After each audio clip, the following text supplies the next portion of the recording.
अस्सलाम वालेकुम, मेरा नाम है मुबश्शिर लुकमान। आप देख रहे हैं मुबश्शिर लुकमान यूट्यूब चैनल। मारूफ भारतीय तज्ज़ियाकार परवीन सहाने ने एक ट्वीट किया है कि पाकिस्तान आलमी जोग्राफिकल सियासी महवर बनकर उभरा है और अब मैं देखता हूँ कि 2030 तक जब सी पैक मजबूत हो चुका होगा, पाकिस्तान जोग्राफिकली और फौजी लिहाज से बहुत बड़ी ताकत बनकर उभरेगा और इस खित्ते का बड़ा प्लेयर बन जाएगा। इसकी वजह है, पर पहले पाकिस्तान में मौजूद ईरानी सफ़ीर ने एक गोल्डन रिंग का जिक्र किया। इसमें चाइना, रशिया, ईरान, पाकिस्तान और टर्की शामिल है।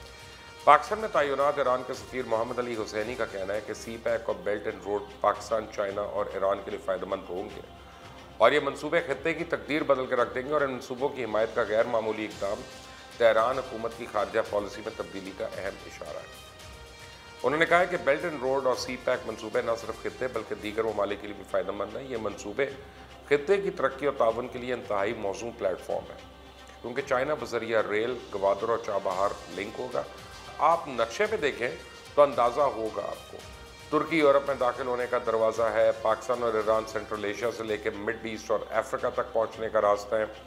यानी जब चाइना को ये ज़मीनी रास्ते मुयसर होंगे तो समुद्री रास्ता जो मर्ज़ी ब्लॉक करे और जहाँ मर्ज़ी जहाज़ लंगर अंदाज करके बैठा रहे, उसका फ़र्क चाइना को नहीं पड़ता।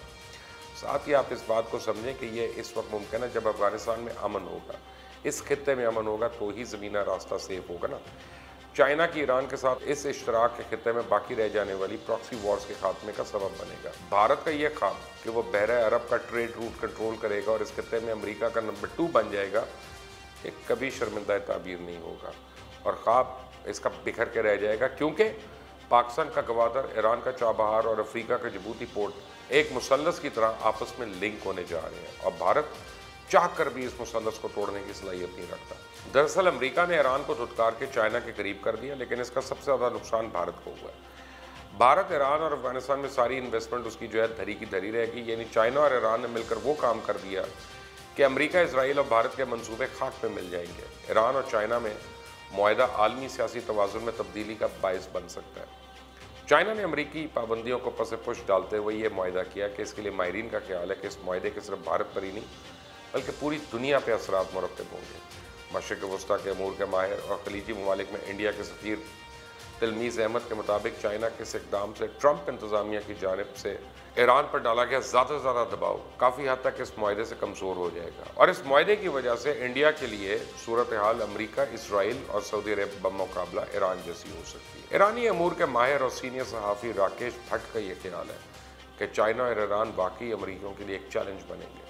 ईरान का फैसला है कि वो चाबहार बंदरगाह से अफगानिस्तान की सरहद के करीब वाक़ शहर ज़ायदान तक रेलवे लाइन भारत की मदद के बगैर तामीर करेगा। नई दिल्ली के लिए बड़े धचके से कम नहीं है, जबकि इस वक्त पस मंज़र की अहमियत को भी नज़रअंदाज नहीं किया जा सकता, जिसमें यह फैसला किया गया। सब कुछ स्ट्रेटेजिक गेम में तब्दीली के इशारे दे रहे हैं। नई दिल्ली के हुक्मरान तोसी पसंदी और हमसायों के मामलात में दखल अंदाजी समेत इलाके में थानेदारी की खाई से मगलूब होकर 7 अशरों से जिस खपत का मुजाहरा करते चले आ रहे हैं, इसके बायस नेपाल और भूटान में अब उन्हें आईना दिखाते महसूस हो रहा है। याद रहे कि नई दिल्ली और तेहरान के दरमियान रेलवे का मज़कूरा मुआहदा मई 2016 में उस वक्त तय पाया था जब भारतीय वज़ीर आज़म नरेंद्र मोदी ईरानी सदर हसन रूहानी और अफगानी सदर अशरफ गनी के साथ चाबहार बंदरगाह की तामीर के मुआहदे पर दस्तखत के लिए ईरानी दारुल हुकूमत गए थे। भारत, ईरान और अफगानिस्तान के दरमियान ट्रांसिट और तजारती राहदारी के हिस्से के तौर पर रेलवे लाइन की तामीर के लिए ईरानी हुकाम की याद दहानियों के बावजूद भारत ने अमेरिका की नाराज़गी के खौफ से काम शुरू नहीं किया। मामले का दिलचस्प पहलू तो यह है कि अमेरिका ने मज़कूरा रेलवे लाइन को पाबंदी से मुस्तस्ना करार रखा है। 4 बरस इंतज़ार के बाद ईरान ने पिछले हफ्ते चाबहार ज़ायदान रेलवे लाइन बिछाने के काम का इफ्तिताह करते हुए $40 करोड़ की रकम से पूरा मनसूबा मार्च 2022 तक मुकम्मल करने का अज़म किया।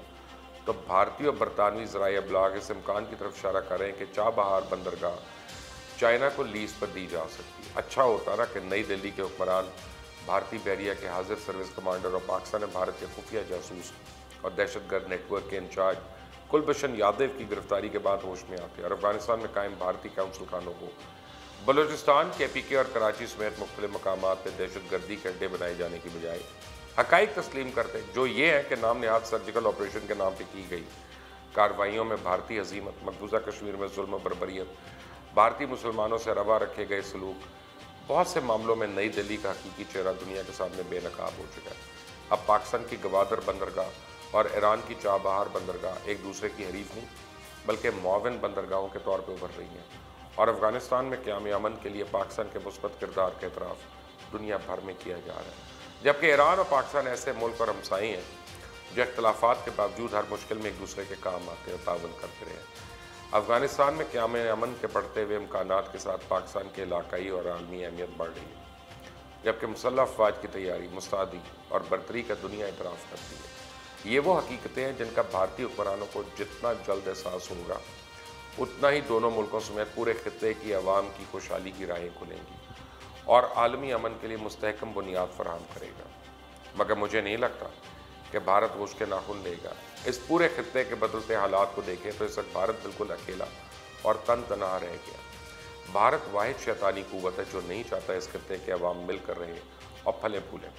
ईरान की पार्लियामान ने अभी तक इस मुआहदे की मंजूरी नहीं दी है, ना ही इसे आम किया गया, लेकिन न्यूयॉर्क टाइम्स ने मुजवज़ा माहदे से वाबस्ता 18 सफ़ात पर मुश्तमिल एक दस्तावेज़ हासिल की है और इन दस्तावेज़ात पर जून सन 2020 की तारीख दर्ज है और इसे मुआहदे का हतमी ब्लू प्रिंट करार दिया गया, जिसके मुताबिक 400 अरब डॉलर के इस मुआहदे के तहत ईरान अगले 25 साल तक चाइना को इंतहाई सस्ती कीमत पर खाम तेल फराहम करेगा और इसके बदले चाइना ईरान में बड़े पैमाने पर सरमायाकारी करेगा। दोनों ममालिक ने बड़ी खामोशी से ये मुआहदा किया और जानने वालों का कहना है कि इस मुआहदे के पीछे पाकिस्तान का हाथ है।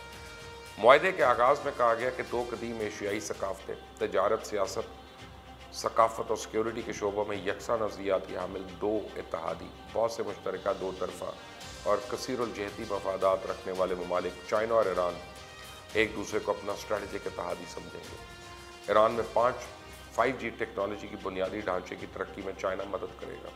चाइना बड़े पैमाने पर बैंकारी, टेलीमवासलात, बंदरगाहें, रेलवे और दीगर दर्जनों ईरानी मनसूबों में अपनी शिरकत में इजाफा करेगा। दोनों ममालिक बाहमी ताउन के तहत मुश्तरका फ़ौजी मशक़ें और तहकीक करेंगे। चाइना और ईरान मिलकर असला बनाएंगे और एक दूसरे के साथ इंटेलिजेंस मालूमात भी शेयर करेंगे।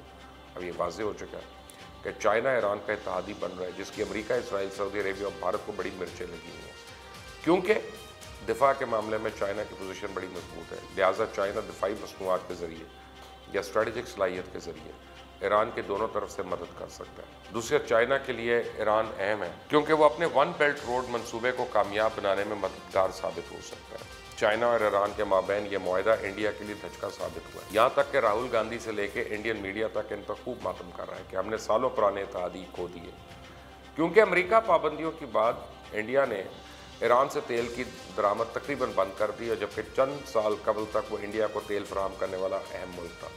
इसके अलावा ईरान में चाइनीज़ सरमायाकारी के नुकसान का भी इंडिया को सामना होगा। इंडिया और ईरान में चाबहार बंदरगाह को फ़रोग देना चाहता था और ये पाकिस्तान में वाक़ गवादर बंदरगाह का जवाब में बना रहा था। चाबहार तजारती और स्ट्रेटजिक लिहाज से इंडिया के लिए बहुत अहम थी, लेकिन चाइना और पाकिस्तान ने बड़ी होशियारी के साथ मिलकर भारत का पत्ता काट दिया। ईरानी वज़ारत ख़ारजा का कहना है कि चाइना दुनिया की सबसे ताकतवर मईशत है और ईरान मगरबी एशिया की सबसे बड़ी ताकतों में एक है। ये दोनों कुव्वतें मिलकर बालादस्ती दिखाने वाली कुव्वतें यानी अमेरिका के दबाव को ख़त्म कर देंगी। ईरान में रूस के बाद सबसे ज़्यादा कुदरती गैस का ज़ख़ीरा है।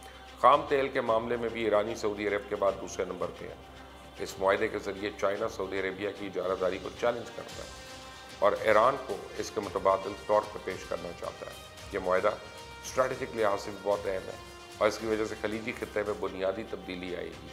दूसरी जानिब मशरक़ी एशिया में अभी तक अमेरिका का ही गलबा है, लेकिन रूस में पिछले कुछ सालों में किसी हद तक यहाँ पहुँच चुका है। ये पहला मौका है जब चाइना ने यहाँ इस तरह अपना कदम बढ़ाया है। चाइना का भारत के खिलाफ ताकत दिखाना ट्रंप को स्ट्रेटजिक तोहफा है। अमेरिकन स्ट्रेटजिस्ट जो हैं भारत को अमेरिका की तरफ देखते हैं और 1.3 अरब की आबादी वाले मुल्क को चाइना के मद्दे मुकाबिल देखते थे, लेकिन जब भारत और चाइना के दरमियान लड़ाई हुई तो ये बात खुलकर सामने आई कि इसके पास कुछ भी नहीं है। और यहाँ ये बात बताना ज़रूरी है कि भारत बलूचिस्तान में मुसलसल गड़बड़ कर रहा था।